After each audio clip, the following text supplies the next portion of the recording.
what franchising is and how to get into it, I want to make sure you walk out of here with knowing how to be successful as a franchisee. So finding the right franchise is something we're going to talk about in a minute, and again, I don't want to get to that yet, but it goes without saying that if you're in the wrong model, you are going to struggle. One example I like to use is there are some franchises that have very successful franchisees who come out of sales and marketing backgrounds. So they will tell you right up front, they are looking for people with sales experience.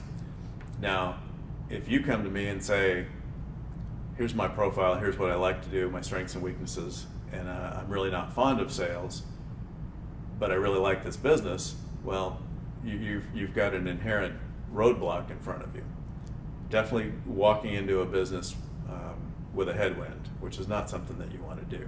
Now, there is a possibility this particular position could get hired out, and you could function as the franchisee on other parts of the business. That happens all the time. But maybe it can't. And so that's a flag that should go up, that you should have that conversation with the franchisor. If you're working with me, we'll definitely have that conversation. So that's number one, is make sure that you get into the right franchise. Number two, and what all of our franchisor friends, I guarantee you, will tell you, is follow the system. I can't tell you how often I talk to a franchisor, or maybe even somebody who used to be in franchising, and I ask them, what happened? Tell me about your experience. And as they describe it, and I ask them, well, is that what the franchise asked you to do?